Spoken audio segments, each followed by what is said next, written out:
Use பண்ணுறேன்.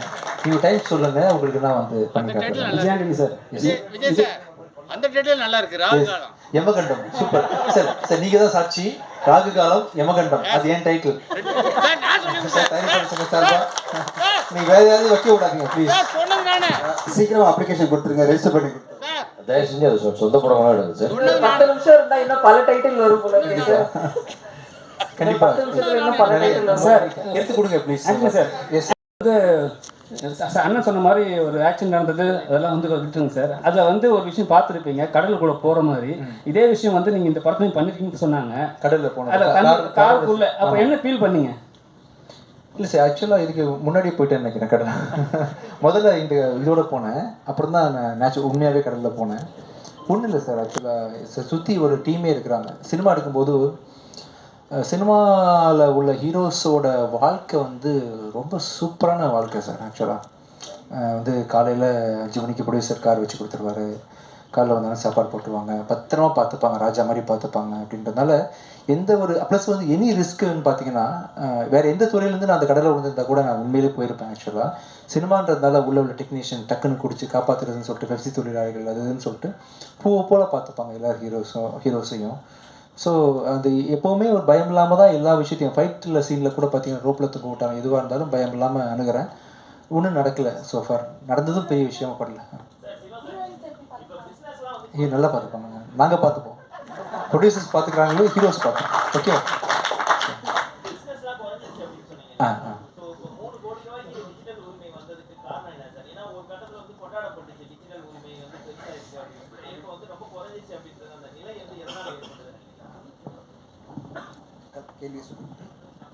இல்லை, நீங்கள் இந்த வியாபாரம் எது குறைஞ்சதுன்னு கேட்குறீங்களா சார்? வியாபாரன்றதை தான் சொன்னேன். இப்போது நம்ம இதுக்கு முன்னாடி வரைக்கும் விஜயானந்த சார் படங்கள், அவருடைய வெற்றி படங்கள், எல்லா படங்களுமே எல்லார் படமே சில படங்கள் டிஜிட்டல் விற்காமல் ரிலீஸ் பண்ணால் விற்றதுக்கப்புறம் பார்த்தீங்கன்னா தமிழ்நாடு என்ன ஷேர் வருதோ அதை விட கூட விற்கிறது தான் டிஜிட்டல் வியாபாரம். இன்றைக்கி ஒரு படம் 19 கோடி ஆல்மோஸ்ட் 20 கோடி ஷேர் வந்த படம் 2.25 கோடி டிஜிட்டல் விற்கிதுன்னா அதுதான் அந்த டிஃப்ரென்ஸ், இந்த பர்சன்டேஜ் பார்த்துங்கன்னு சொன்னேன். ஆனால் அதே மாதிரி இப்போது கார்டன் 19 ரூபா பண்ணிச்சு, மகாராஜா 25 ரூபா படிச்சு சந்தோஷப்படுறோம், கிடையவே கிடையாது. அதெல்லாம் அது ஒரு 40, இது ஒரு 70 கோடி பண்ண வேண்டிய படம். அவ்வளோ ஸ்டாண்டர்ட் இருக்குது படத்தில், அவ்வளோ குவாலிட்டி இருக்குது. பார்த்து அத்தனை பேருமே நல்லாங்கன்னு சொன்ன படம் இவ்வளோ தான் வசூல் பண்ணால் அப்புறம் மீதி வசூல் எங்கே போச்சு? ஏன் வர்றதில்லை ஆடியன்ஸ்? இங்கே ஆடியன்ஸை வர வைக்கிறதுக்கான முயற்சிக்காக தான் அதை நான் சொன்னேன். டிஜிட்டல் ரைட்ஸ் வந்து ஒரு 5ல் 1 மடங்குக்கு கீழே போயிடுச்சு. அந்த டிஃப்ரென்ஸை யார் மேட்ச் பண்ணுறாங்க? ப்ரொடியூசர் ஒரு ஆள் தான் தூக்கிட்டு சுற்றுறாங்க. அதுக்காக யாருமே 100 ரூபா குறைச்சிக்க ரெடியாக இல்லை.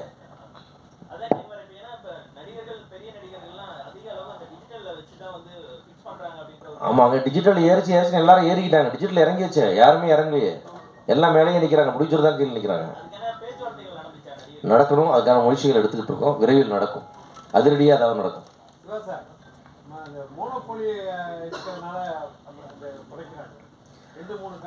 ஆமாம் சார், மோனோபொலி தான் இருக்குது. அந்த மோனோபொலி தானே ஏற்றுனா, வேறு யாரும் ரேட்டை ஏற்றலையே. அந்த மோனோபொலி இருக்கிற வந்து உங்களுக்கு அமேசான், நெட்ஃப்ளிக்ஸ் வந்து தான் இந்த ரேட்லாம் ஏறிச்சு, மார்க்கெட் ஏறிச்சு. மீதி சேனல்ஸ்லாம் கூடவே வந்தாங்க.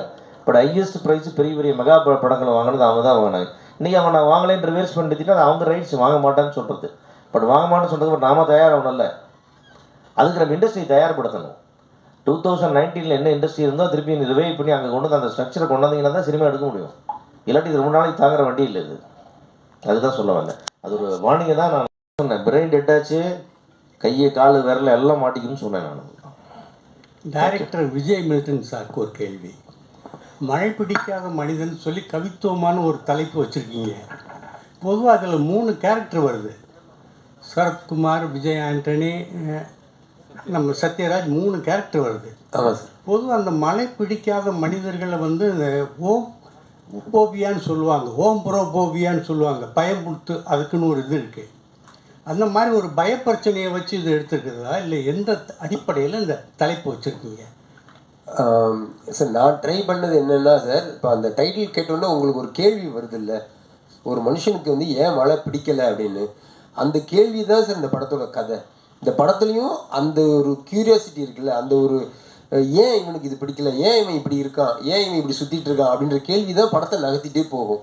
ஸோ அதுக்கு கிளைமாக்ஸில் நம்மளுக்கு வந்து ஒரு ஆன்சர் கிடைக்கும். இதனால தான் அவனுக்கு ஒரு மழை நாளில் நடந்த ஏதோ ஒரு சம்பவம், அந்த சம்பவம் என்னன்றது முழு விவரம் கூட நான் சொல்லலை. ஒரு மழை நாளில் நடந்த சம்பவத்தினால அவன் வாழ்க்கை டோட்டலாக மாறிடுச்சு, அதனால் அவனுக்கு மழை பிடிக்கலன்னு ஒரு அண்டர்ஸ்டாண்டிங் வரும். விஜய் மில்டன் சார், இந்த படத்தில் விஜயகாந்த் சார் நடிக்க ரொம்ப ட்ரை பண்ணீங்க, நிறைய போராடினீங்க, ஏன் நடிக்கல? அவர் கேரக்டரில் தான் சத்யராஜ் சார் நடிச்சிருக்காரா? என்ன நடந்தது சார்? கேப்டன் இந்த படத்தில் இருக்கார் சார். இப்போதைக்கு நான் அவ்வளோதான் சொல்ல முடியும். அவர் வந்து ஒரு பிளெஸ்ஸிங்காக எங்கள் கூட இருக்காரா இல்லை என்னவா இருக்காருன்றதெல்லாம் சொல்ல விரும்பல. ஆனால் இந்த படத்தில் கேப்டன் இருக்கார். சார் விஜய் சார் உங்களை தான் சார். நீங்கள் லாஸ்ட் டைம் வந்து இல்லை அண்ணன், லாஸ்ட் டைம் வந்து சத்யராஜ் சார் வந்தாங்க. அப்போ வந்து அவர் சொன்னார் என் ஃபோட்டோ கூட பின்னாடி வைக்கலன்ட்டு. சார் இப்போ வந்து எல்லா ஃபோட்டோ வச்சுருந்தா தான் காரணமா? அவர் கேட்டதுக்காக தான்.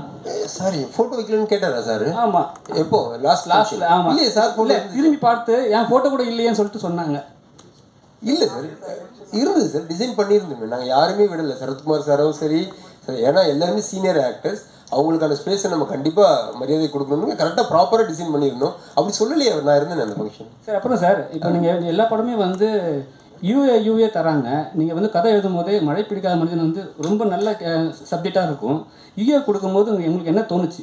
இல்லை சார், சென்சார் ஆஃபீஸில் எனக்கு சொன்ன முதல் விஷயமே உள்ளே நுழைஞ்ச உடனே எல்லாரும் பார்க்குற ஒரு படம் எடுத்திருக்கீங்க, வாழ்த்துக்கள் அப்படி தான் சொன்னாங்க. சொல்லிவிட்டு ஏன் யூஏ கொடுக்குறோம் அப்படின்னா, ஒரு அடிதடி இருந்தாலே யூஏ தான். ஒருத்தனை வந்து நம்ம கட்டையை எடுத்து அடிக்கிறோம், அவன் நல்லவனோ கெட்டவனோ, அப்படி ஒரு சண்டை காட்சி இருந்தாலே நாங்கள் யூஏ கொடுத்துருவோம். அதனால யூஏ கொடுக்குறோம், மற்றபடி எந்த கட்டுமே இல்லைன்னு சொல்லி தான் சொல்லிட்டு இருக்காங்க. Thank you sir. நன்றி. இப்போது நன்றியுரை வழங்க இன்ஃபினிட்டி ஃபிலிம் வெஞ்சர் சார்பில் திரு Jitesh, thank you for all your support. 6 மணிக்கு ட்ரெய்லர் ரிலீஸ் ஆகுது. நீங்கள் பார்க்காதவங்க நீங்கள் பார்க்கலாம். அண்ட் ஜூலை மாதம் இந்த படம் வரும். விஜயானி சார் சொன்ன மாதிரி ரிலீஸ்க்கு முன்னாடி உங்களுக்கு நாங்கள் கண்டிப்பாக ப்ரெஷ் ஷோ போட்டு. Thank you so much Vijayani sir, மிக்க நன்றி. ஒருத்தர் ட்விட்டரில் போட்டிருந்தாரு, கருப்பு பெயிண்டோடு வந்த விஜய் ஆண்டனி அப்படின்ட்டு. நான் அவருக்கு கருப்பு பெயிண்ட் எல்லாம் போட்டு வரலைங்க, ஷூட்டிங்லேருந்து அந்த கலைக்காமல் வந்தார். ஷூட்டிங்கில் அவருடைய மேக்கப்பை கலைக்காமல் வந்தார் தான் நான் சொன்னேன். கருப்பு பெயிண்டோடு வந்து விஜய் ஆண்டனி. திருப்பி ஷூட்டிங் அவர் பாருங்கள் எப்படின்னா, ஷூட்டிங் திருப்பி போனோம், 10 மணி வரையும் ஷூட்டிங் இருக்குன்னு சொல்லிட்டு, இப்போ கலைச்சா 45 மினிட்ஸ் ஆகும், திருப்பி அங்கே போனால் திருப்பி 45 மினிட்ஸ் போயிட்டு கிடைக்கணும்னு அப்படியே இருந்து ஷூட்டிங் முடிச்சு திருப்பி அங்கே போகிறாரு. ஷூட்டிங்கில் அந்த உணர்வுபூர்வமாக என்ன சொல்கிறது, அர்ப்பணிப்பு, சினிமாவுக்கான அர்ப்பணிப்பு. அவர் திரைப்படத்தில் அந்த ஷூட்டிங்கில் எந்த தடங்களும் வரக்கூடாதுன்னு விஜயானி சார் அப்படியே இங்கே ப்ரொமோஷன்லேருந்து கலந்துக்கிட்டு நேராக அங்கே போகிறாரு. அதனால தான் கருப்பு பெயிண்ட்லாம் போட்டு வரல, மேக்கப்போடு வந்த அப்படின்னு சொல்லுங்கள். கருப்புன்னு சொல்லி அதை நெகட்டிவாக சொல்ல வேணாம். அடுத்ததாக ஆரம்பிக்கும் போதே ஒரு சின்ன தடங்கள் இருந்தது. அப்போ நான் பக்கத்தில் சிவா சார்ட்ட சொன்னேன், இளையராஜா சார் ஆரம்பிக்கும் போது பவர் கட் ஆரம்பமே தடங்களாக இருக்கே அப்படின்னு. இல்லை அது எப்போவுமே தடங்களான நல்லது அப்படின்னாரு. அந்த மாதிரி தடங்களாக ஆரம்பித்தாலும் சிறப்பாக இந்த விழாவை நடத்தி கொடுத்த அனைவருக்கும் நன்றி. உங்களுக்கு நண்பர்களுக்கு நன்றி. Thank you so much.